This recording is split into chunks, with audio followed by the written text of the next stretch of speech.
Your attention, I'd like to call this meeting of the County Commissioners to order. If we could all please rise for the Pledge of Allegiance. I pledge allegiance to the flag of the United States of America and to the republic for which it stands, one nation, under God, indivisible, with liberty and justice for all. If we could stand, we could remain standing for a moment of silence for all the things that are happening throughout the world and all the fighting, and hopefully a lot of this will come to a conclusion here shortly. So we keep everybody in their prayers.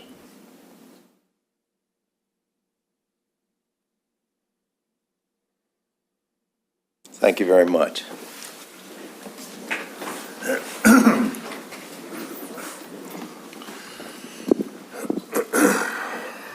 First of all, we have what we call some consent items, and for those of you that might not know what that means, these are just items that have previously been discussed and just need an official approval. So we have our regular session minutes dated June 10th, 2025. We have our liquor minutes dated June 10th, 2025. We have our public hearing minutes dated June 10th, 2025. We have a closed session, our closed session minutes dated June 10th, 2025. We have a request from the Chestertown High School Alumni Association for a raffle only dated August the 10th, 2025. We have our economic and tourism development, under economic and tourism development, we have our Main Street has asked for some support letters, which we've agreed to. Parks and Recreation, we have member recommendations, Parks and Recreation for the advisory board. Planning, Housing, and Zoning, Agricultural Land Preservation District number 24-02 in the name of Lester C. Jones and Son Incorporated, and there's actually 3 of them.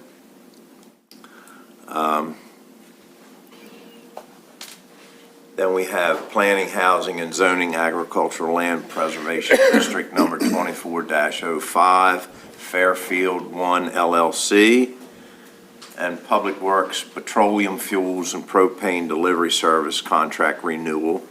And we have Public Works Reallocation of Funds to Buildings and Ground Maintenance. Any questions, gentlemen? No, sir. No. If not, I'll entertain a motion. I'll make a motion that we approve all 13 of the consent items as presented. Second. Got a motion and a second. All in favor say aye. Aye. Aye. All opposed? The ayes have it. Then we have 2 special Class C licenses. The first one is Echo Hill Outdoor School has requested to sell beer, wine, or at least handle beer, wine, and liquor dated August the 2nd, 2025. This being an alcohol application, it's in need of a public hearing, and we will allow today to be just that public hearing. So anyone in the audience that has an issue with us issuing this application, feel free to do so at this time. There being none, I'll entertain a motion. I'd like to make a motion to approve the special Class C per diem liquor license application for Echo Hill Outdoor School. Second. Got a motion and a second. All in favor say aye. Aye. Aye. All opposed? The ayes have it. Then we have Piney Grove, Operation Enduring Warrior, has applied for a beer and wine and liquor license to take place on August the 2nd, 2025. The same thing will apply here. They're in need of a public hearing. We'll allow today to be that public hearing. Anyone in the audience that wants to comment for or against this application, feel free to do so at this time. There being none, I'll entertain a motion. As soon as I can get to my, I make a motion to approve the special Class C per diem liquor license application for Piney Grove. Got a motion. Do I have a second? I'll second that. Motion and a second. All in favor say aye. Aye. Aye. All opposed? The ayes have it. Okay, our first appointment is Ken Alcohol and Tobacco Enforcement Rock Hall Liquors license update. Good morning. Good morning. Good morning. I'm Inspector Pearsall with Kent Alcohol and Tobacco Enforcement. To my right here, I have Rock Hall Liquors. They are requesting approval to add a beer, wine, and liquor tasting station to their premises. They provided a revised sketch of the premises displaying the tasting station's location, and it is attached for your review.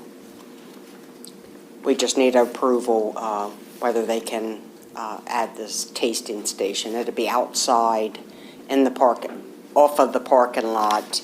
And it's only for tastings, no sale of any alcohol, just for tastings.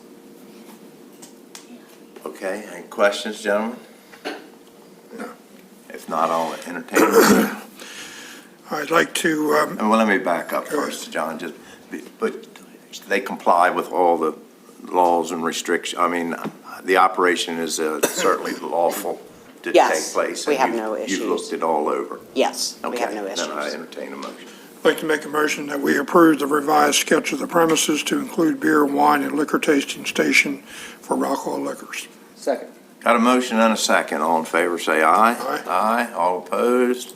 The ayes have it. Thank you. you. Thank you. Have a so great much. Have a good Have time.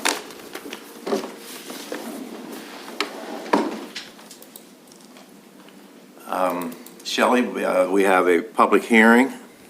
We're not in need of an attorney. I see he's not here today, so That is correct. we will, He is at the MML conference, actually, this week. I got you.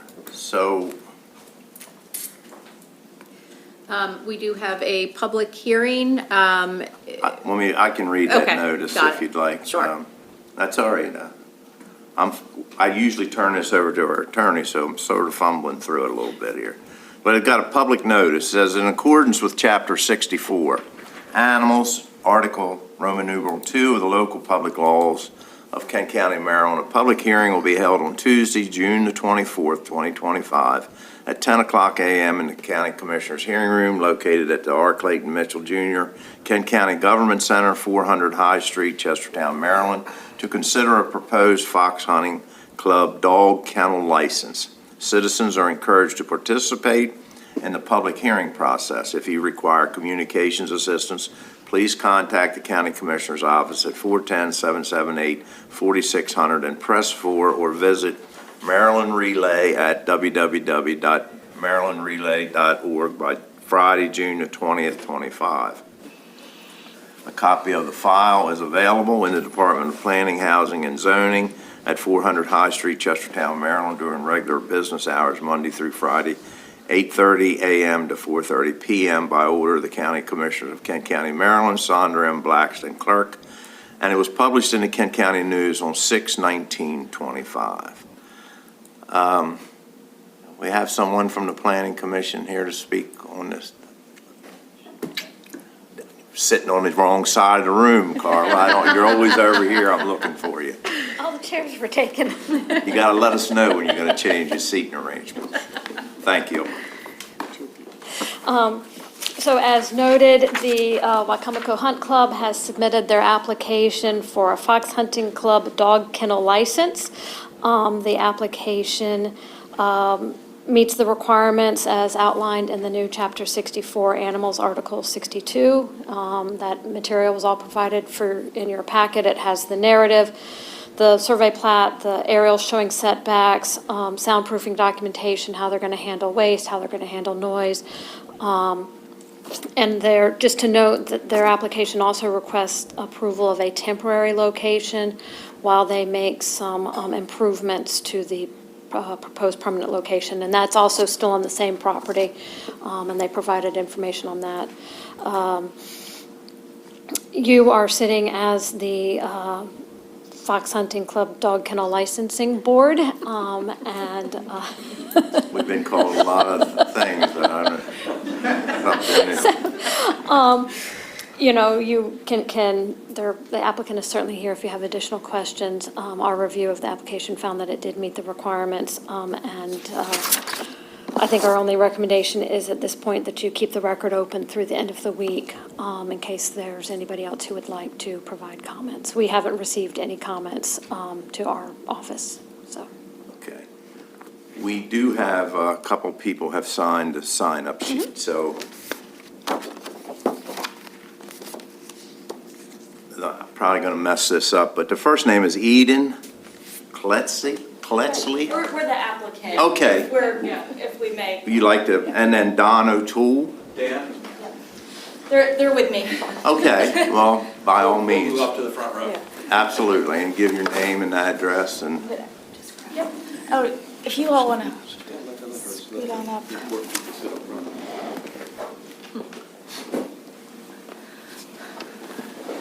All right, good morning to you. good morning. Genevieve McFarland on behalf of Wycomico Hunt Club. As you know, we've been before you quite a few times. We're excited to be here today to address any questions that you might have about the application. Certainly, you are well-versed in what we're trying to do and how we're setting things up. And we don't want to, take up too much of your time, but certainly want to be available to you if there are questions. I have with me Ed Fry, who is Master of Foxhounds. I have Eden Kletsley, who is the huntsman, and I have Dan O'Toole, who is a member of Wycomico Hunt Club, also a professional huntsman with Mount Carmel Hounds, and can certainly answer any questions about neighbor relations and basically any kind of industry standards with the kennels. Gentlemen, you have any questions? I think all my questions have been answered Okay, sir. satisfactorily. And what this basically is, and the reason for going through this process is that obviously this was something new to us. We haven't had this in the past. We don't know how well it'll be received or how great it'll be. I mean, so this kind of gives, and in the beginning, we did have some people that were troubled and worried about what this dog kennel might do to a neighborhood. So I think that it was our planning office's idea actually to come up with this, where it kind of gives us a chance to let you all prove what you can do, and hopefully it all works great. And then it also, if something does come about that we need to deal with, an issue one way or the other, this allows us to intervene and let you know about it and give you time to rectify whatever problem might be out there. And so it's kind of way to let us feel our way through this and hopefully look out for the neighborhood and allow you to do what you want to do as well. Certainly. And if we may, I just want to make sure that we have a clear record of, that we've met all the criteria. I want to move the application into the record to the extent that it's not already there. And then if Ms. Kletsley can just give us a, quick rundown on the, how you plan to address the sound concerns. I know that was a big one, as well as waste management and that sort of. Yeah, sure. So, and Dan lives in Baltimore County, and he has a kennel up there, and it's been there for 60 years. 65 years? Yeah, and so we've been really lucky to be able to have his help. He helped design the kennel and plan with the things in mind of what makes it successful in a neighborhood. They're far more populated than we are, and they've had great neighbor relations, and so he can definitely talk on that a little bit. He can speak more eloquently about the specific type of soundproofing. He actually uses that in his professional world.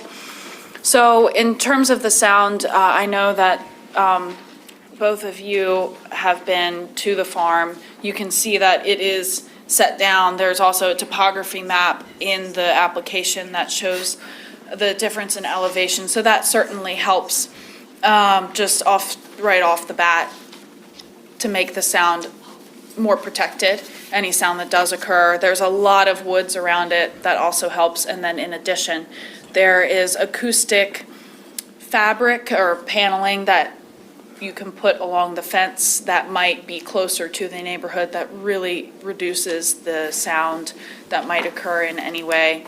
the insulation of the inside of the kennel helps. And the biggest thing is that the hounds cannot really see Barrett Farm Road from their kennel. All they can see is just their own little happy world, and that makes a huge difference. And because if there's nothing for them to bark at, they don't really make any noise. They go about their happy day. And so that really helps, that it is very secluded. And we also plan to put in trees, which is something like cedar trees that a lot of farmers and other private property owners use as sound barriers and privacy barriers, and it's been very successful. In terms of the waste management, we're lucky enough that the functioning septic tank is already there and was used in the previous kennel operation, and Beef operation. kennel, you're right, kennel, Beef. cattle, beef, Cattle, beef, yeah. four-legged furry thing. So, so Just one little bigger than the other. yeah, exactly. One moves and one wags its tail. So, and so that's functioning, and that is a perfect system for us to use in waste management. It gets pumped out, leaves and disposed of properly, which is good since it's in a critical area, so that is necessary to have that, and that's already in place. And again, that goes in terms of any smell. There is no smell. Dan can talk about this and ways that we manage that. It's sanitized every day, just like the Humane Society is. And again, the septic tank provides the perfect cleaning vessel for that. And in terms of any lights or anything, there's no further lights that will be added that aren't already there, that weren't already there when it was an operating cattle farm, that we don't currently have at this moment, so. And can you talk a little bit about the run? I know in the aerial, it was kind of a large area that followed the Sure. existing fence. Yeah, so originally, we thought we might make a bigger play yard that might be about the size of the horse ring at the 4-H park where they were. But after having done this job for 3 months now, I realize they're much happier when essentially the only purpose of that is to put them somewhere when you're cleaning the kennel so they can be safe and walk around. A smaller area is much more suitable to that. So on the application, it looks quite large, but it would probably be about half that, no more than half that size. And the fence line that would be serving as the edge that's closest to Miss Crowley's property, which is that closest neighbor in the woods next to the kennel. You can see that on the map. That fence line is already there. There is still a fence there. It was used for cattle. It would just be, replaced because it has gotten a little older, but all the posts and wire are still up. And so that same fence line would be utilized for that purpose. And the concrete that would be out the back of the building would just be between it and the septic tank. It wouldn't go any further than that. So the septic tank kind of serves as that corner of the back of the septic tank, which is already there, is sort of the back barrier to where the kennel's footprint will be, other than the yard, the small yard that they can go in while the kennel's being cleaned. And can you also talk about a little bit about the plans for the temporary kennel and how long do you think that will last? And Sure. give some detail on that. Yeah, so the temporary kennel is a really good way for us to get them on the property. One, so that I can be there all the time, as I am supposed to be, because the huntsman lives with the hounds and is able to manage and be there all the time, like any farmer would be with their livestock or people who take care of them. And the temporary kennel would allow us to get them there while we're pouring the concrete out the back for the permanent structure. That could be in the building that is right across from the big machine shop, which also doesn't have any view to Barrett Farm Road. And that's what's stated in the application. The temporary kennel could also be in the building that the permanent kennel is. We could do it in a way that they would be able to live there safely contained. We have a similar structure at the place where they're being housed right now. It's in a horse barn on a concrete slab, and the kennel is put up and contains them within that slab, and they go out in the pasture while I clean, and it's very efficient and safe. And, you know, in terms of health of the hound herd as well, they are up to date on, you know, rabies, Bordetella, DTaP, all the important things. And also, they're all microchipped. And so, and they wear identification. We're ordering collars for them that have all the identification. So the microchips come back to me. We take each individual of the pack very seriously, their health and safety. And like I said before, it's like any farmer that has a herd, and it's important to maintain the health of that herd and their environment. So we take that very seriously and have done so in planning the kennel and any temporary structure while we're building that out. And the temporary structure would only be, 30, 60 days, however long it takes to put up that small fence and pour the concrete out back. So it would be a very ideally quick time that they would be there. But it would allow them to adjust to that property much quicker. They'd be there, they'd be used to that farm, they'd be used to the surroundings, the neighbors, the things that happen. So that would really help in that seamless transition into living at that farm. And did you want to speak? Yeah, I'll just add a couple of things. We're what's considered a farmer's pack in Baltimore County. We were started in the 60s. Our kennel was updated 15 years ago. I've been a major part of the club and the only part of the leadership of the club for the last 20 years. We are licensed by Baltimore County and have always been licensed by Baltimore County. We get inspected. It's very interesting for me to see what the process you guys are going through, because you're creating this licensing regimen for this club. And I think, Not to interrupt you, but did you say that where you come from, they do something similar to this? very similar. So, we actually have a license that we have to keep up with. Okay. They want to see our rabies, they want to see our kennel, they want to have us do best practices, and they want to see disinfectant, they want to know what we're doing. Same regiment that you guys are creating here. So it's very fascinating to see that. I would also like to add, because I've read through the application, it's very thorough. Obviously, I've met some of you folks before. My input into the drawings and whatnot for the kennel. I've learned a lot over the last 3 months watching what Eden has gone through with the temporary kennels, and I think she's picked up quite a few cues that I'm actually going to take back to my kennel and try to implement through her education in the last 3 months. It's been a tough education, as some of you know, if you've been to the 4-H park. That was not an ideal situation to keep hounds, but she did and got through it and learned a lot from it. So I think the moving of these hounds to her house, where she's in a building that is really well suited for it, doesn't really have any distractions. Well, we all know dogs bark, but they usually bark at something. And she's learned that if she can mitigate what they can see, it's going to make a lot of impact on the amount of times that they're barking. Additionally, in my day job, because I do my job as a volunteer, I sell material handling equipment to the federal government, and mostly in industrial applications. So we came across some materials, and I have a sample of it here for you, which I think you might be interested in, not for only the dog licensing application, but this has been used a lot in tennis courts and pickleball courts, because apparently that's sound in pickleball courts is a big deal. This is called mass-loaded vinyl, and I'd be happy to let you guys see this and touch it, but this is the sound-absorbing material that we intend to hang on the fence while she establishes a regular hedgerow, a regular cedar hedgerow. And this has quite a bit of acoustic properties and gets used a lot, both in industry and in kennel applications, as well as in sporting applications.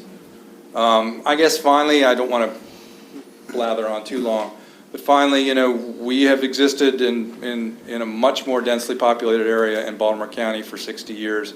We have good neighbor relations, and a lot of that is just communication.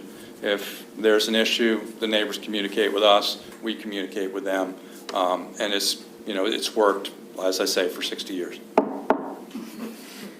Very good. And just one housekeeping thing, there is a provision of the code that requires the applicant to submit formal documentation showing that they operate as a fox hunting club as defined, which shows that there's some sort of formal Master Foxhounds Association membership. And Mr. Fry, if you could just speak to that and why that wasn't included in the application. I'm going to speak real slow because this is the coolest place I've been all day. The club is in its 98th year, and Wycomico obviously is where it started. It's been in Queen Anne County the last few years. It's been in Carroll County. It's been in Worcester County over the last 50 years. And it is the only recognized club on the Eastern Shore. And being recognized by the Master Foxhound Association comes with strings attached. And they have guidelines for how we operate. They have guidelines for the code of operation of kennels. And they are supposed to annually visit our kennels to make sure we're up to the standards of there's about 142 clubs in the United States. And Kent County used to have its own with Wilbur Hubbard, but that left 40 years ago, John? And so many of our members are north of Y Mills, and it's kind of gravitated north, the whole club has over the years. And, you know, we have been a member of good standing for almost a century. But there's no official, you know, documentation that says that you are a member. You can call them and ask them. You just, you No. pay the fee every year and you That's maintain right. membership every year. You know, certainly happy to address any questions or concerns. You know, at this time, we'd ask for the kennel license as well as permission to create a temporary kennel in the meantime while that's being built. And I know staff had asked that the record remain open through the end of the Friday, week. close of business on Friday. And we still have the Critical Area Commission on July 9th. July 9th. Yes. Very good. Okay, well, thank you, and I will open it up to anyone else that wanted to speak for or against this, or comment during this public hearing that did not sign the sign-up sheet. Certainly want to hear from everybody, but if not, I guess I don't see any hands going up, so I assume that no one wants to speak. So thank you very much, and we'll make a motion to close this public hearing. Again, leaving it open until closing of business for anyone that wants to send written comments in. So thank you very much. Application will be considered for a vote on July 8th. Very good. Thank you all. Thank you. Thank you. So, Mr. President, I'll make a motion that we close the public hearing and that the record remain open until Friday, June 27th. Second. Got a motion and a second. All in favor, say aye. Aye. All opposed?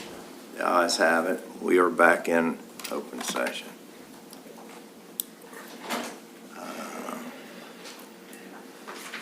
And we have a couple appointments. First up is Mr. Bell from the library. Robert Bell, Executive Director, Kent County Public Library. Good morning, sir. I would like to ask Pat and Chris Wamsley to Sure. join me here if I may. Absolutely. Okay.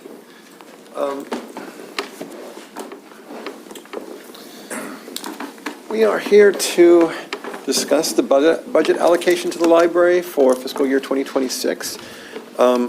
While reviewing some documents between the county and the library, we found that there were some miscommunications about some of the requirements that we would need to fulfill some of the obligations that we have for library personnel. We really appreciate the county commissioners agreeing to support our upgrade in security cameras hopefully that will continue to go forward. That's not just for our health and safety of the patrons in the library and the parking lot, but it also affects the county commissioners because it's, in proximity to where you are. We have the support of Chief Dixon and the members of the community on that. The main areas where we have a discrepancy is that we hired new staff in the last fiscal year, including myself, plus we upgraded one person and we hired 2 new staff. And that created kind of, I would say an imbalance, but a discrepancy in what Pat was using to base our 5% cost of living increase on, because she did not have the updated information. The other area is in health benefits. Because we hired 2 new staff members, we also had a discrepancy in the allocation to cover that. So when all things are counted, we were given $73,731 from the county. But to make up for the shortfalls, we would need an additional $42,874. That would give us the security cameras, the cost of living increases for KCPL, for the library, on par with what the county staff members are getting, and also cover our increase in staff benefits. So you have a handout there. You can take a look at this one. Oh, okay. Sorry. You guys have that? Yeah. Yeah, they have those as well. And I would like to ask Pat and Chris to address any questions you might have. I'll do the best I can, but they're the numbers people.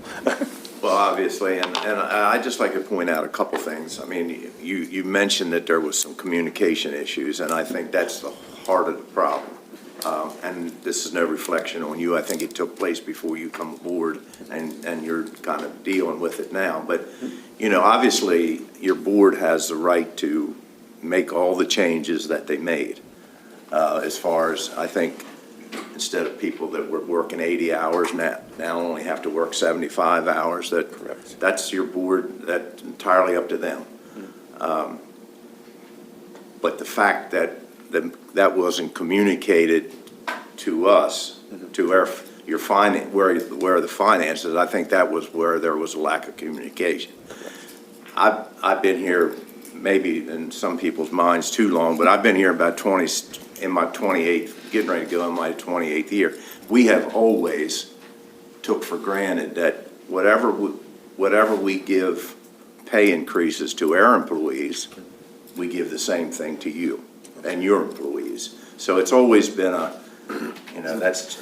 and I can remember the conversation that come up about the cameras during the budget process, because I believe John even mentioned it's a great idea, because it is we keep a bunch of vehicles on your parking lot all the time, and we work together very well. And so when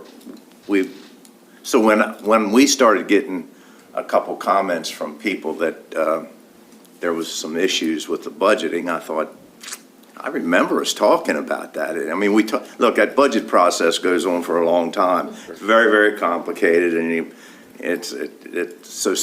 but when I had remembered us having that discussion, so we all agreed that those cameras back there were a good idea. So I just think we learned going forward that you can make all the changes you want, but we have to let Pat's office know about it so that we can make arrangements to deal with it one way or the other. I think, so Pat, I'm going to let you explain Okay. And I have how we go forward here. I have a handout to kind of just walk back through what the process was, how we got where we are, basically. Before Pat starts, I just want to echo a little bit about what Commissioner Fithian just said. There's also brought to my attention that prior to your arrival, the board decided to, I'm going to call it, promote a person from part-time to full-time. And anytime, and they certainly, I agree, they certainly have the right to do whatever they think is best for the library. And we're not trying to micromanage that, but when you do that, there's a very considerable cost when you move someone from a part-time position to a full-time position, both with salary and benefits. So just to echo a little bit about what Commissioner Fithian said, it's very important to have this communication with our finance department so that we know when we start working on our budget, what we're actually looking at. And we're not blindsided once we approve the budget. And I don't mean blindsided in a negative way, but we need to know upfront exactly what the costs are going to be. I think this process has been really educational, not just to us, but to also the county. We've made some connections that we didn't have before. And since I'm new here and we have a new board president, I think things will go more smoothly. This was just a really odd year because we didn't have an executive director for almost 6 months. And then when I came on board, there were some positions that hadn't been filled because we were waiting for the executive director to start. And then we went ahead and hired. And let me reassure you that we have always had a great working relationship with the library. We certainly don't see anything changing. This was just what happened, that's all, and we got to make and we all make the corrections, we move forward. Certainly, we think the library does a fantastic job. We're great supporters and have been as long as I've been here, and we're going to continue to do that. So don't take this as criticism to your board or to you or anybody. It was just something, things happen sometimes, but we'll have to work together to try to correct it. It's a learning experience. I think going forward, things will be a lot more smooth. Absolutely. So, but I'm sorry, Pat, did you want to? No, that's okay. So, yeah, I would just like to reiterate, I think that, we've had some great communication as a result of this, and I've learned a little bit more about the library's numbers, and I think they've learned a little bit more about the budgeting process, so I'm sure next year we'll be, we'll have great communication. So I guess what I wanted to do was just kind of walk through how we got to the library allocation. So on the page that you have, if you look at the county adopted budget, we ended up adopting a budget that increased the library's budget by $48,731. And the way that we got there was your direction. At the time that we did the budget, we decided that we wanted to have all of the agencies receive the same salary and benefit increases that county employees were getting. So the direction to me was to go and calculate, what those increases would be. And so when I did, based on the information that I had received, I calculated, you can see the salary increase was the $34,000 figure there, the benefit was the $24,000, and then you had decided to fund the capital for $15,000. And so that was kind of, from your direction to fund all the agencies equitably, that's how I arrived at my numbers. And how I got them was I took the FY25 budget figures and calculated the percentages off of that. And in talking with the library, I found that there was two things that I really didn't take into consideration when I calculated my numbers because I didn't have enough detail at the time. And the first one is that when we talked about the capital, they had 2 lines for capital on their budget submission, and one showed a decrease of $25,000, and one showed an increase of $15,000 for the security cameras. So I included them both, and you can see them on there as the increase and the decrease. And I came to find out that that $25,000 decrease really shouldn't have been included because another agency funded that for them last year. It wasn't county dollars. So I shouldn't have, when I calculated the. And it wasn't a reoccurring no. contribution, it was a So one-time. I really thought those two numbers should be netted because the county paid for both of them and came to find out that no. So really only the $15,000 should have been included. So if we add that $25,000 back, the $48,731 would now go to a $73,000 number. The other thing that I did not take into account when I calculated the salary increase was the decrease in the hours for the senior staff. So there's basically 7 employees at the library whose hours are being reduced from 80 to 75, which is about a 7% decrease in hours. Had I taken that into account when I calculated what the salary increase should be, that $34,000 $250 number would be lower because obviously there's less hours being worked. And so if you were to just consider the non-exempt staff, that number would go down by about $20,000. And if you were to consider the non-exempt and the exempt staff, it would go down by $26,000.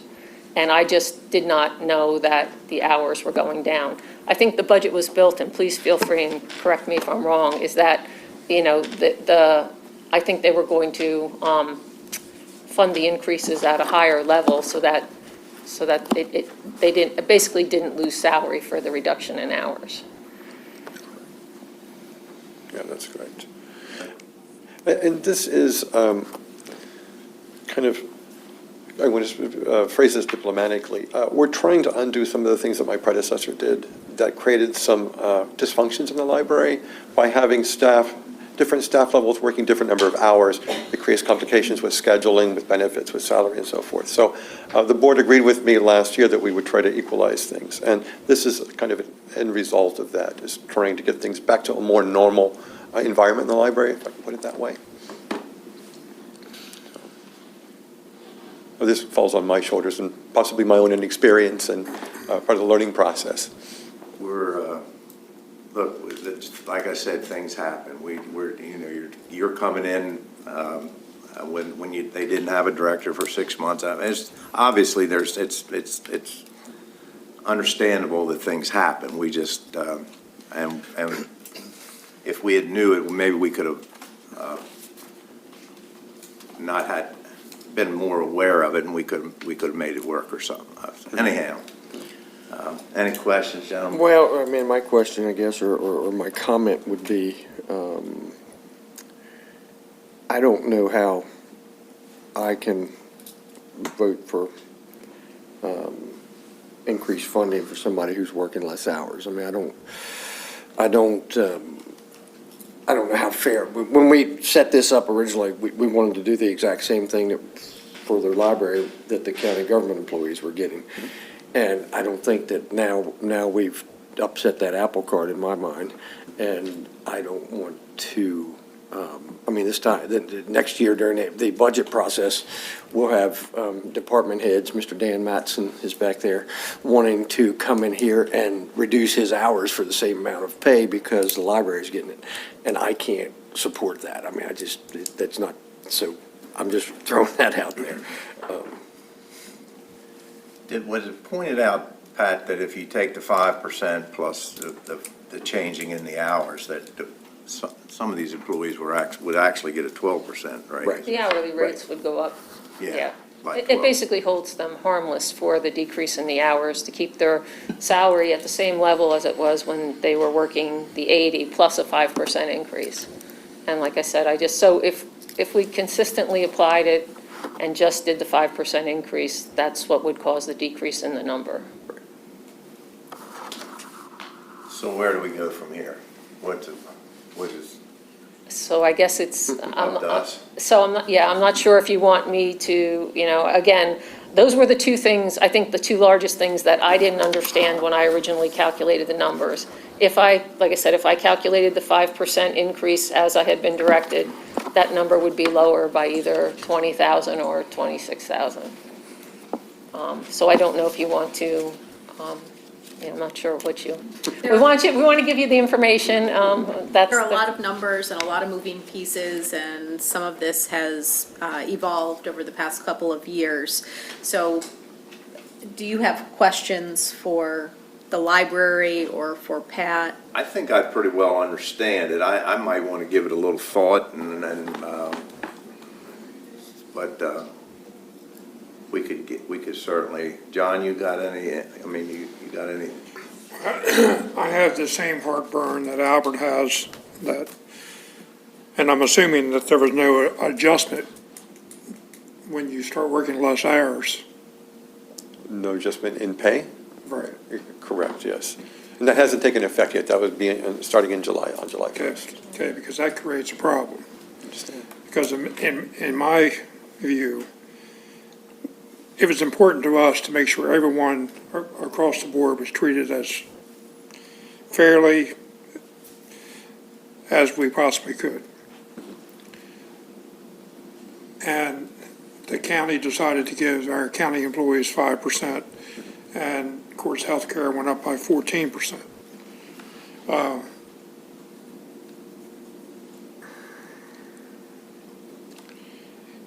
Without some type of adjustment to the current salaries because they're working less hours, I'm calculating that it's about 11.4% increase in salary. Yeah, for only the senior team members. Right, Right. Yeah, those 17. not everyone, correct. And I agree, that gives me some heartburn. So what if we do this, if I can make a proposal, that I work with Chris and Pat to come up with another increase, not an increase, sorry, another budget that removes that 6.25%, whatever it was, percent from the senior team members, so the allocation would then be reduced by roughly the 19,000 or so that Pat came up Yeah, with. it's just under 20 Yeah. for the non-exempt. I'm not affected because I'm exempt, so. Look, we're certainly open to all the discussion, so if you want to take a second bite of this apple and come back or send us a memo or whatever, however you want to do it, we certainly want to work with you, and Okay. we want to prevent any future misunderstandings or lack of communication. We want to be there for you. You're a great partner with us, and we're going to be there.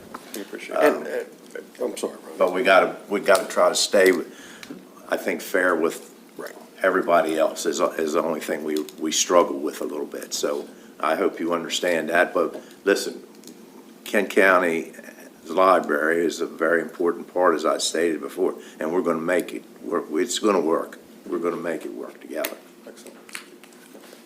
I just wanted, he hit the nail. I just wanted, our job, or part of, we just want to make sure that things are fair and consistent throughout the entire budget and all the departments.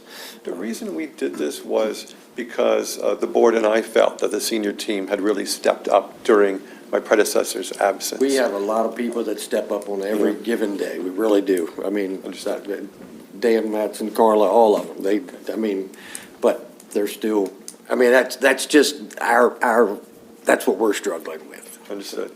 So I guess my understanding is that's the main area that you have a concern about as far as the increase for benefits. That just kind of, it is what it is. You're still supporting the security cameras. It's just this one area with the salary adjustment for the senior team members, I think correct? the idea when they took from 80 hours down to 75 hours, that actually give those people a raise, and we weren't aware of it. That's probably one of the biggest issues, and we should, nobody's fault. It's new, look, it's nobody's pointing fingers. It was just, we didn't quite understand it when we went through the budget process. So if you want to take a second look at it, we certainly understand, and we'll try to do the best we can, but, And I think, just to clarify, I think from the benefits side too, I think, the numbers that were in the original were consistent with what we did with the other agencies. So, unless we wanted to make a change there, that would be the 24,481 number. why don't you go Work it. back and work Okay. it out and come back to us? Okay. We want the best for both sides, if there is a way, Okay. that's for sure.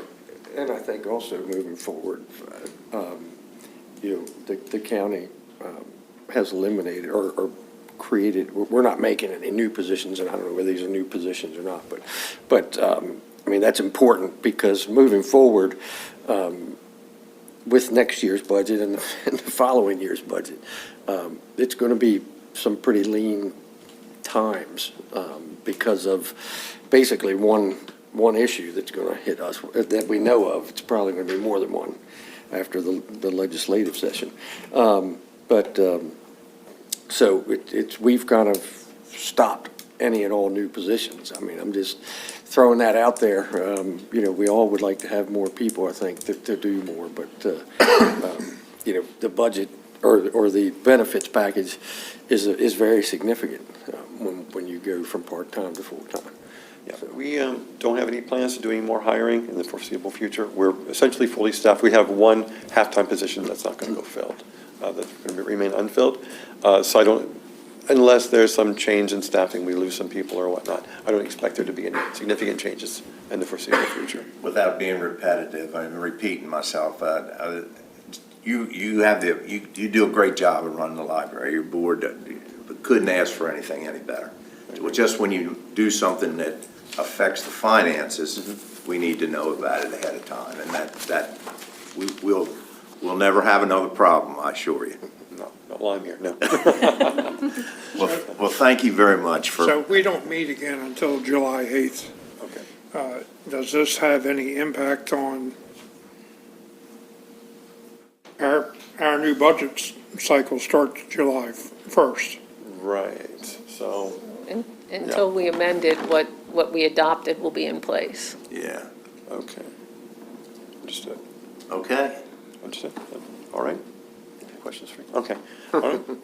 Thank Thank you all for your time. We really Thank you. appreciate it. Thank you. We'll work on this Thank with you. Pat. Thanks. Thanks.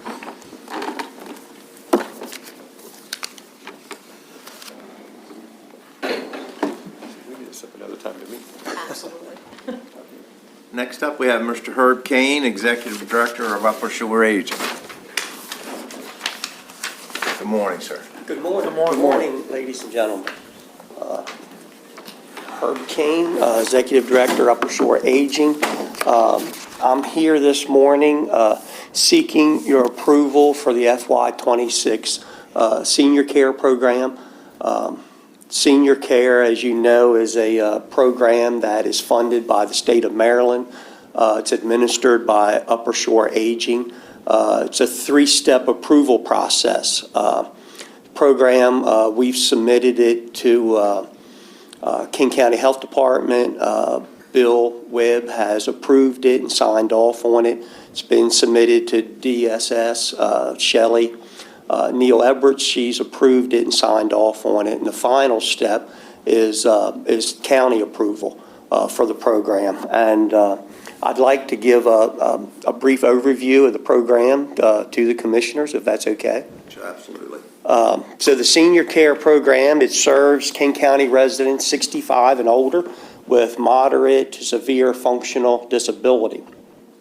The financial eligibility for the program for individuals, the monthly income of up to $3,997.50 a month, assets less than $11,000.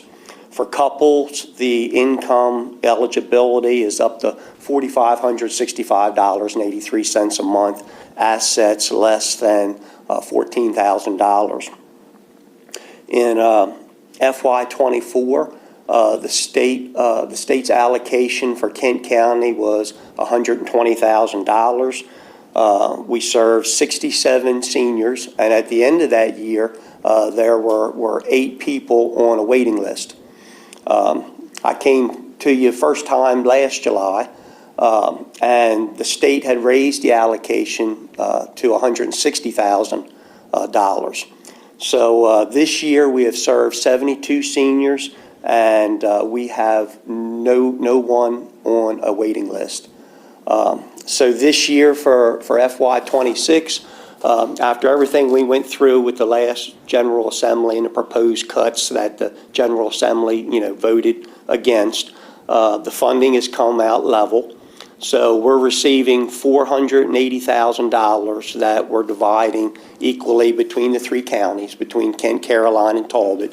So Kent County's allocation will again this year be $160,000.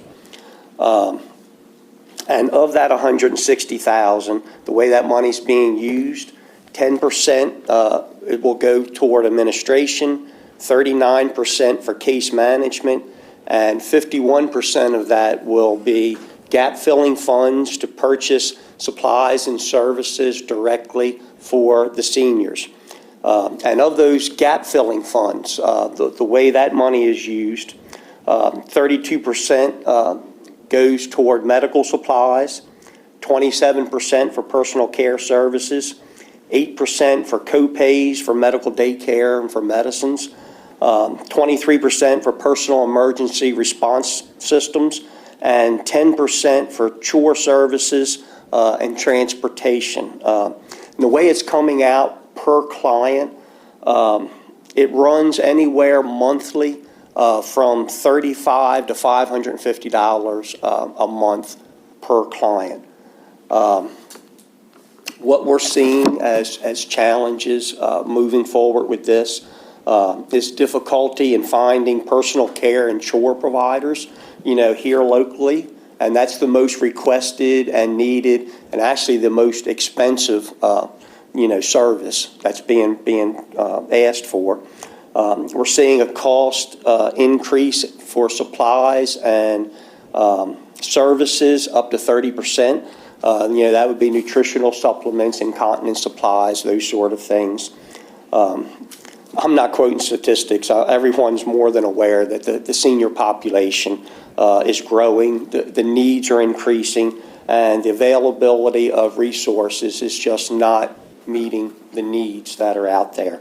And then just to wrap it up, one thing that we are seeing, we're seeing an increased severity of medical and functional disabilities in our aging population who are choosing to remain in the community rather than having to go into nursing homes, despite the difficulty of finding care at home, which is really what the entire purpose of the senior care program is about. It's about helping seniors, who are struggling to stay in their homes rather than having to go into nursing homes. So the final step of this process is your approval. And Mr. Fithian, you're John Hancock, and if you have any questions about the program, I'll do my best to answer any questions that you have. The only question I had right off, you said it, and how many people are you serving with this program? Okay, this past year, we've served 72.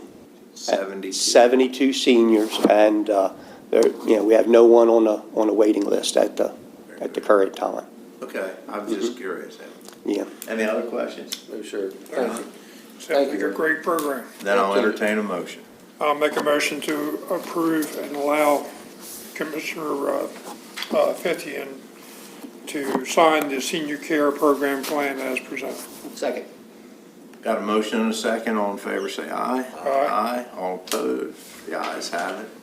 Thank And by the thank way, you it's so already much. been signed. So Okay, thank you so very much. Appreciate it. thank you.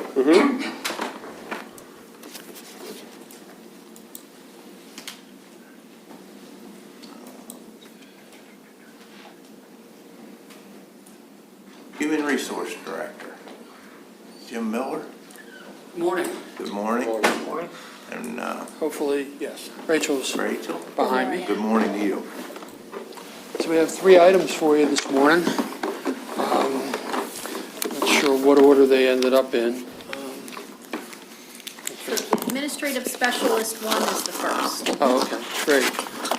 This is a position, a replacement position in the Office of Emergency Services for an administrative specialist. You have the details about the recommended candidate before you. I can point out that the recommended candidate is an internal candidate, already an employee of the Just for my clarification, what will this employee be doing? Working for you, Pete? Yeah, it's a hybrid position, so it's Police Accountability Board and Office of I got you. Emergency I thank you. Sorry about that, I should have said. So you have the details about the recommended candidate, and I think was one other candidate interviewed at that time? Couple of them.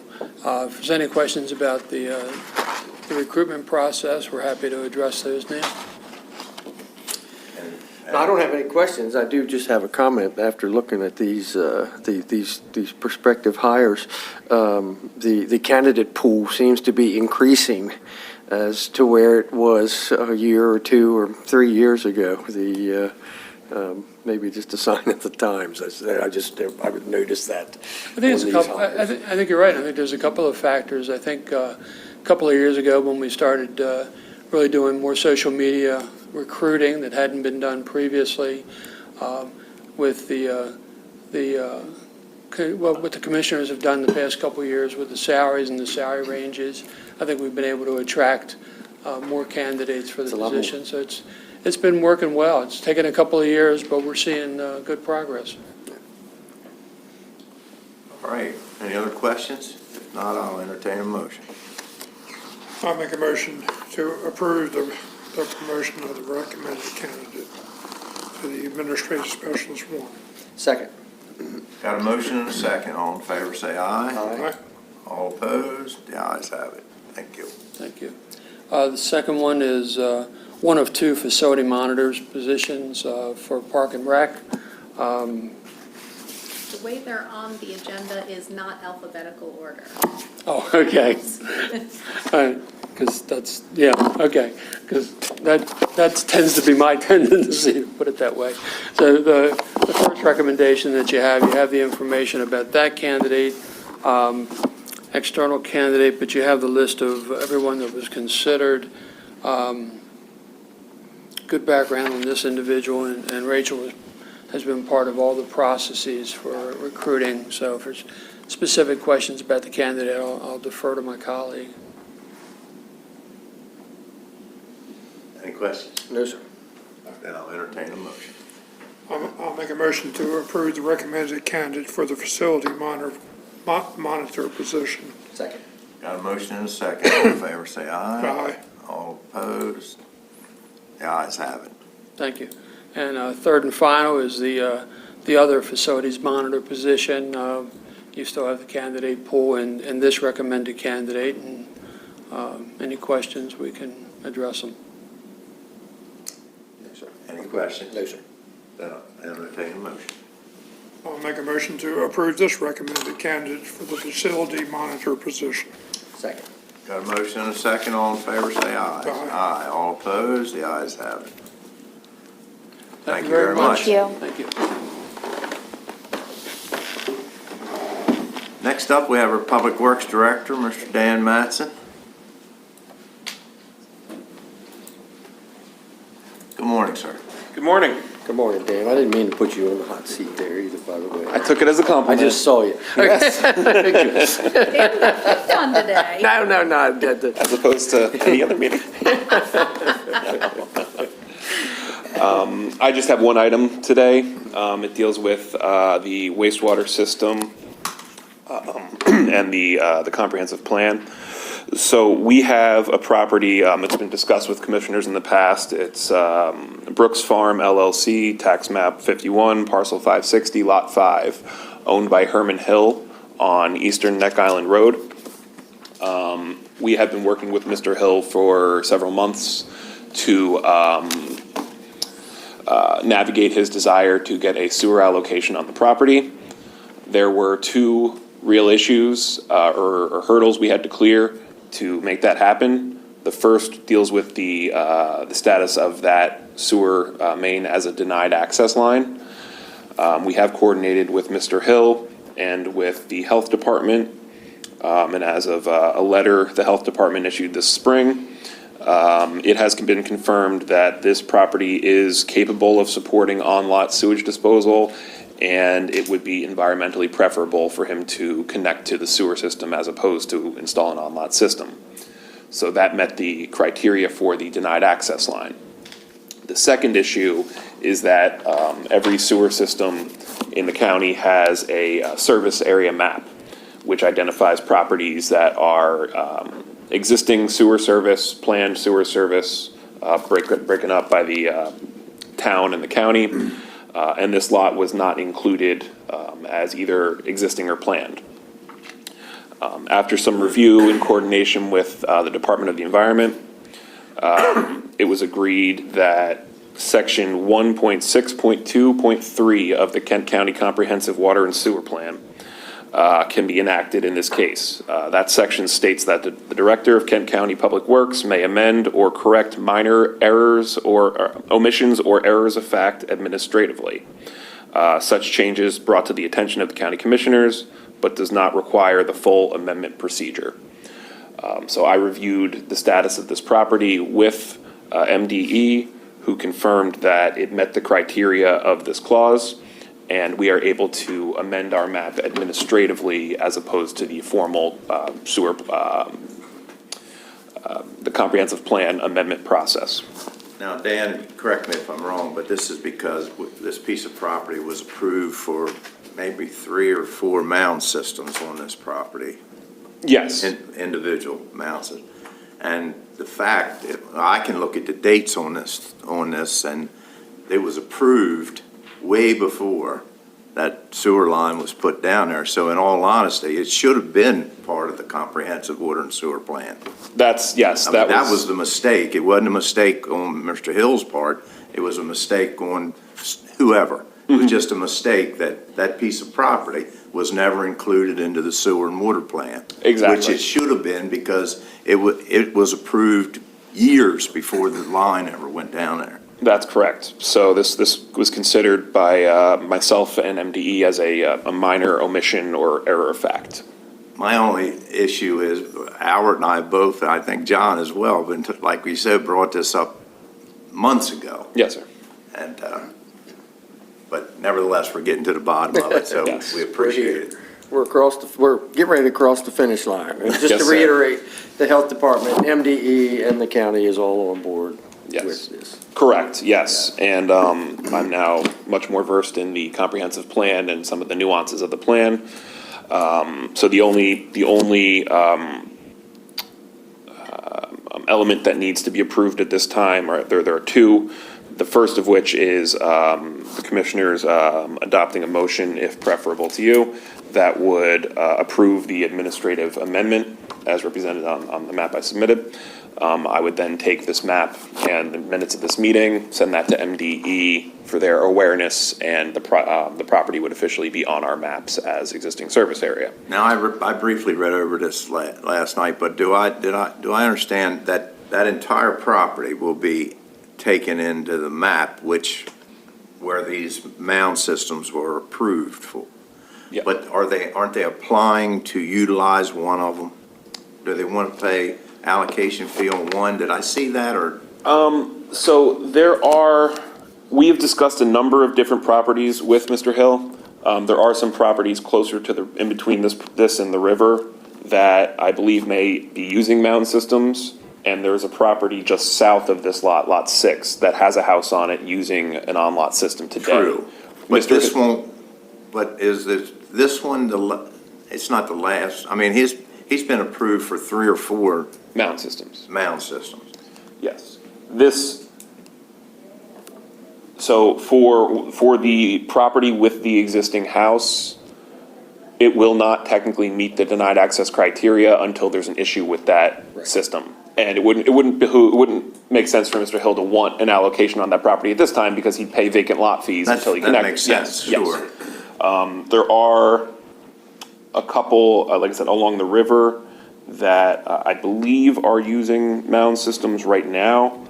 And again, But is there still some properties that has been approved for mound systems which haven't been built?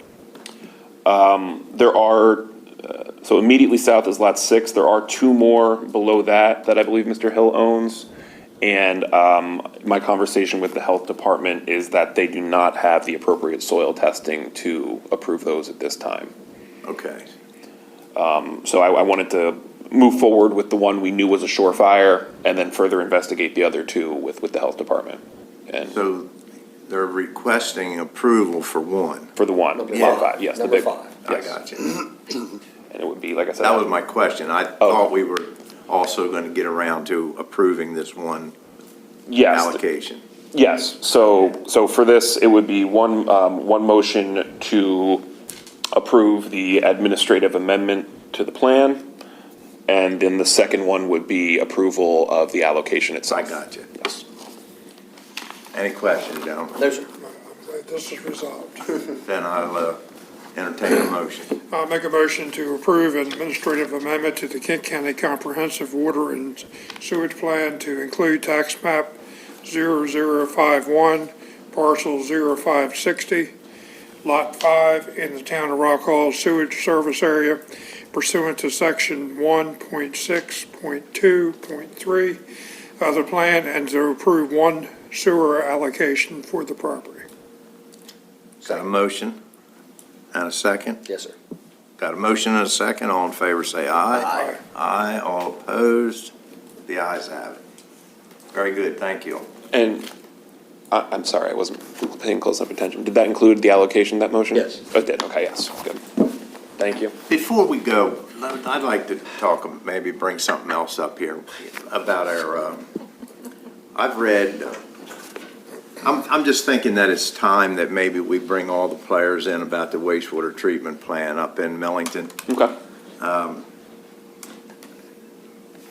Make sure that maybe if there's any questions out there or things we have to decide moving forward on that project, that maybe we take time to have a little discussion, see what we need to do. So maybe we'll have KCI come in and, I got to tell you that I've seen for probably the last 5 months now, we're at 90% completion when I read on our weekly. I'd just like to know where we are, what's left to be done, where we're going. Have we covered all of our bases? Have we talked to Millington? How's this going to work?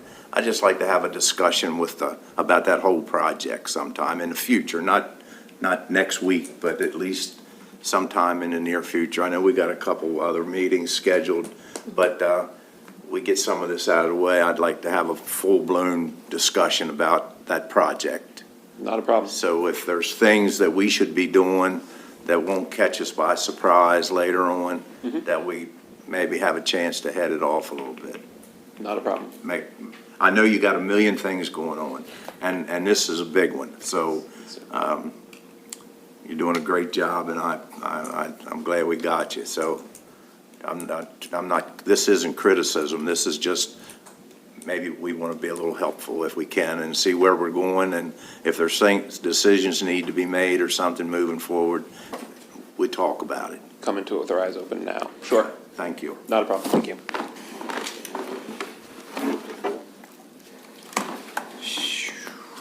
Okay, our county administrator is going to tell us all about the spongy moth survey now. Go ahead. Okay. I hope not to bore you too much about this. Spongy moth is also known as the gypsy moth, and the Department of Ag surveys and assesses spots throughout Maryland on a regular basis to ensure that we don't have an infestation of gypsy moths. The 2024 Spongy Moth Survey Report is attached for Kent County. There is one area in Kent County that they would like to study a little further. There is no current proposed treatment, but if we wish for the Department of Ag to further assess and look into especially this particular area, they recommend 100 to 200 surveys for the fall of 25, winter of 26.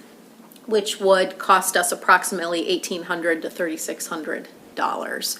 So staff is recommending that we allocate $3,600 from the FY26 contingency fund in order to participate. Any questions, gentlemen? Didn't they find an area last year too, Shelley?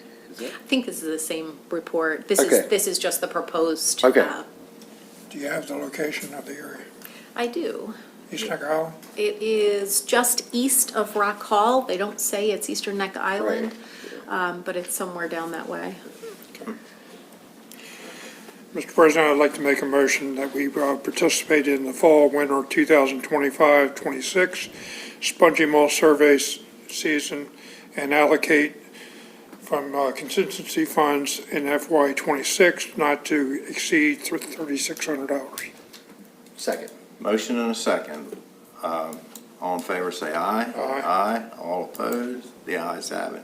I tell you, I remember the gypsy moth when we had it some years ago at my house. I mean, it was something to see. A whole side of your garage were full of those things. That was in the Rock Hall area, but we haven't seen any since. But that one year, there was a lot of them. Next up. They apparently like to keep a pretty close eye on that. Yeah. They can be devastating, absolutely. Next up, completely switching gears, the Sergeant Preston Ashley American Legion Post 228 has a funding request for your consideration. And the long and the short of this one is the National Guard, the Legion Post and the National Guard worked to secure an M60 tank for display outside the post years ago. And what they would like to do is make a plaque dedicating this and do some restoration. The total budget for this entire project is $3,000, and they are asking for a contribution. Any questions? No, I guess it's just a matter of how much we want to contribute. John? I'm up for contributing, I guess is what I'm saying. I'm prepared to make a motion. All right. We're all ears. Whether it'll pass, I don't know.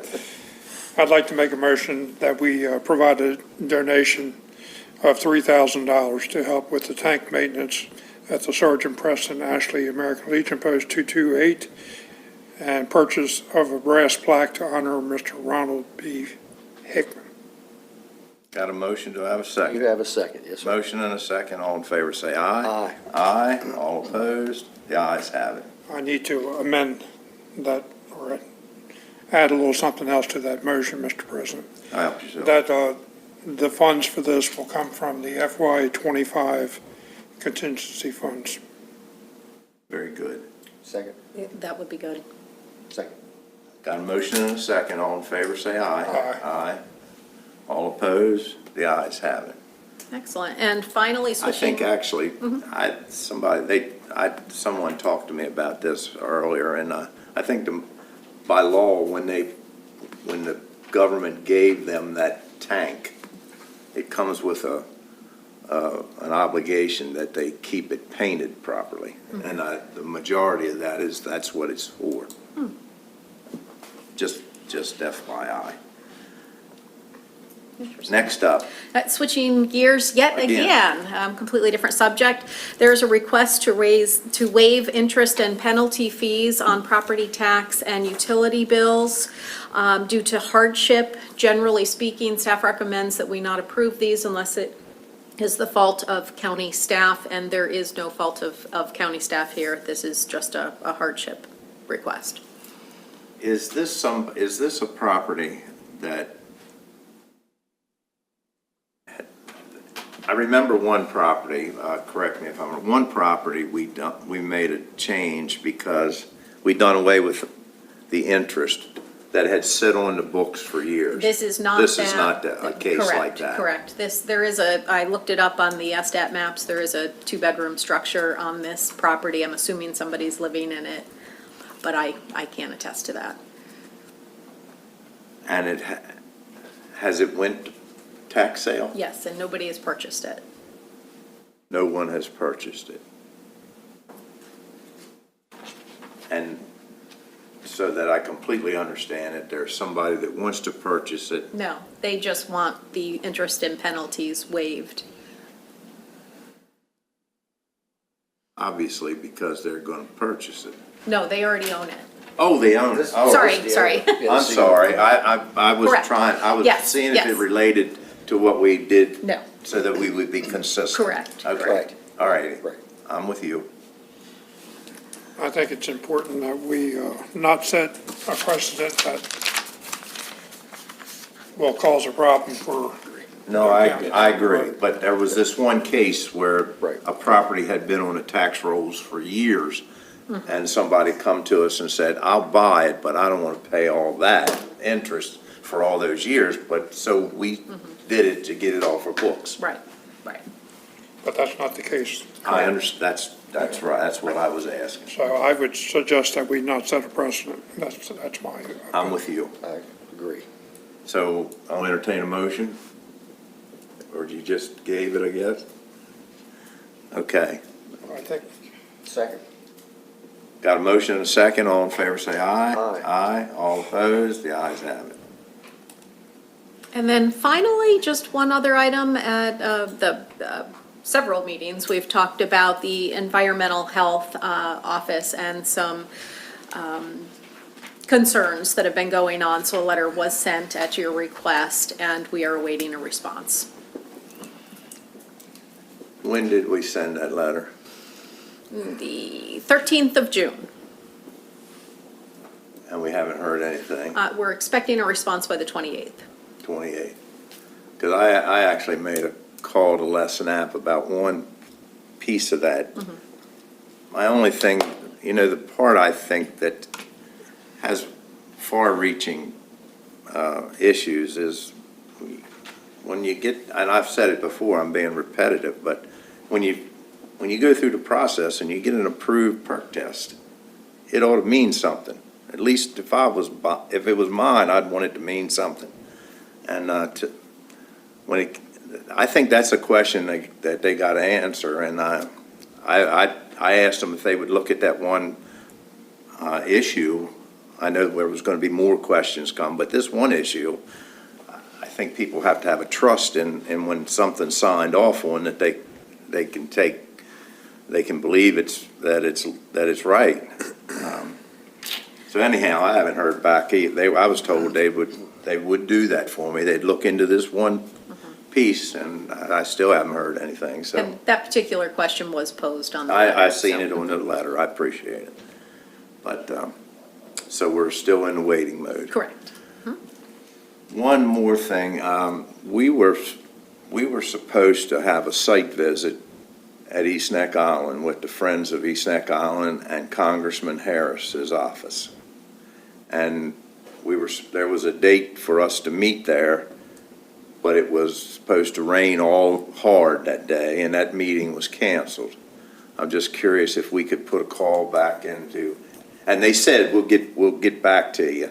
They wanted to cancel the meeting because it was going to be torrential rains that morning at 10 o'clock. Don't we Maybe. have a virtual meeting? Yeah, we Yeah, have, but it's not with That's Harris, this is with Senator Van Hollen's Hollen, office. Senator Van Hollen. Yes. So what's the fellow that works for Harris, Mike Detmer? Commissioner Detmer. If we could just say, don't forget us, Yep, that absolutely. we'd like to have a meeting with them. Okay, I just have one other thing to report out on real quick. I had the opportunity to do a site visit of Koreaville at Wharton. And I would encourage you, if you get the opportunity, to go there for a tour.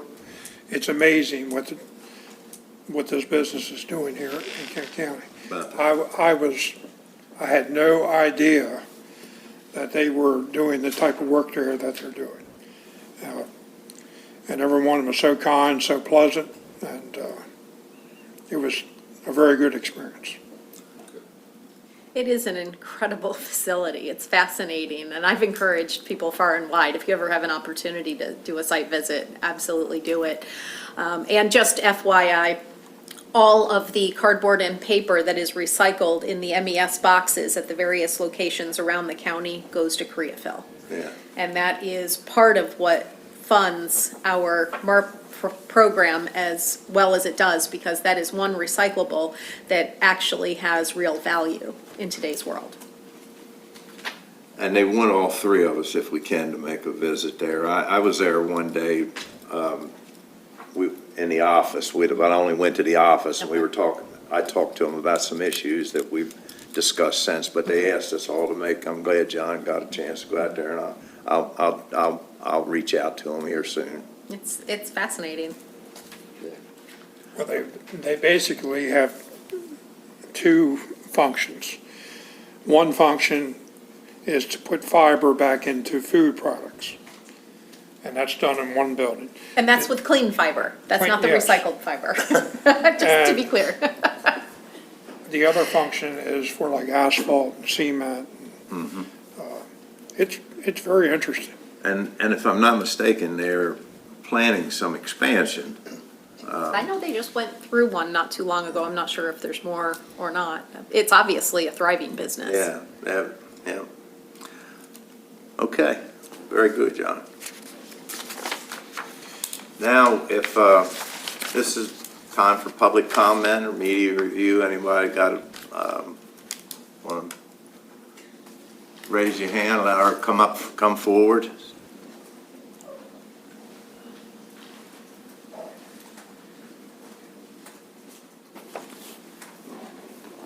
Good morning. Morning. I'm Janet Christensen Lewis, and I'm here on behalf of Marlene Starkey. I think you got the letter. I don't know how much detail you want me to go into. I think we're here only to make sure, well, first of all, the Planning Commission, when they make site plan reviews and make and approve site plans, the only way that they can do that is if they have all the information in front of them. And in this particular case, the information about an easement that goes across the top of the property, it's in the upper, it's not a quadrant, in the upper section. They divided that into several, I have maps here. Morganic divided that property into several sections, and at no point in time, even though, as in October of last year, they were notified that there was in fact an easement that ran along the top of that property that was the only egress and entrance to a property that would become isolated, which belongs to Mrs. Starkey. And their maps, I have their map here for the existing conditions. It doesn't show on that. And it also doesn't show on that particular quadrant in this particular site plan that was approved. It doesn't show up on that either. So whether or not the easement has been taken into consideration is unknown. And whether or not they're interfering with that easement is unknown. I mean, I can eyeball it. It kind of looks like, in fact, it is being. I sent you the map of the easement that was done by Buck Nickerson. And we also know that the owners of the property that Morganic is leasing from knew about this easement. And Marlene can speak to that. I didn't have that conversation. So basically what we're here for is that the site plan that was approved needs to be reviewed by the county, by the attorneys, to ensure that the site plan is not interfering with this easement right. It doesn't stop the project, it doesn't do anything. They may have to make some adjustments to their upper landscaping, but it seems like the site plan needs to reflect the issues for this property owner. And if I understand it right, there's a property that if there is no easement would be isolated, and this is the only way to get to it. Correct. Well, we certainly, Carla's here from the planning office. You understand what the request, what the question is, Carla? Yes, I do. And we could look into it for him? Yes. Okay. We thank you. There you go. I have, we had it surveyed, Buck surveyed it just recently again, and I have copies of the plat for each Well, of make you. sure Carla gets, Okay, and because she'll be there's the several reviewer copies. for us. And also, I'll give it to Carla. and picture too that Buck did oversight of the property and the right-of-way. Well, we'll be But more it's a than happy wood to- lot that's separate, and we would have no way to get to it unless, We will be more we than could happy use to that. investigate that for you. Thank you. So Carla, the way that you would probably handle this is you would take this back to the planning commission for a site plan review, revision or something, or? We will take it to the Morganic Solar applicant for their review and documentation of whether or not their site plan interferes with this right-of-way. And let them offer how they might, if they need to, how they would rectify the situation. And then bare, if and there's a bare, change to the site plan, we would take it to the planning commission. and bare minimum, they recognize that there is, in fact, the right-of-way on the said property. and they usually, don't they fence all that area in, so if they fence it in, that would cut off our right-of-way, and we would have no way to plus the solar panels that would be there. Yeah, if, on their plans, there isn't a fence that goes across there, but there is heavy landscaping.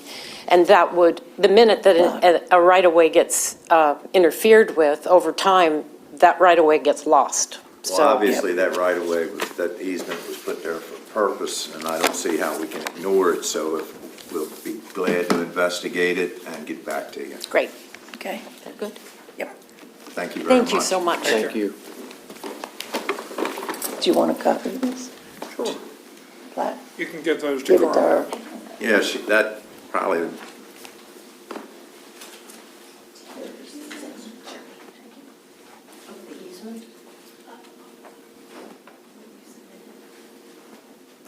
anyone else need to address the commissioners?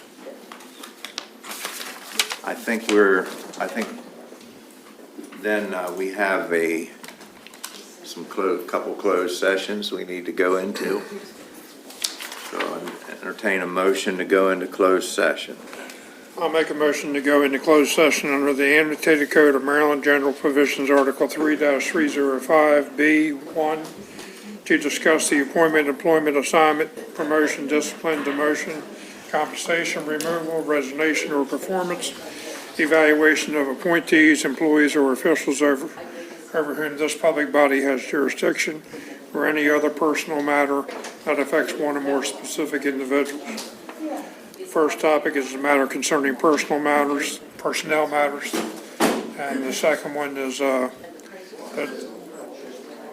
we are closing the meeting to discuss this topic for details concerning personnel matters should be shielded for privacy. Second. Got a motion and a second. All in favor, say aye. Aye. All opposed? The ayes have it. We will be in closed session here shortly.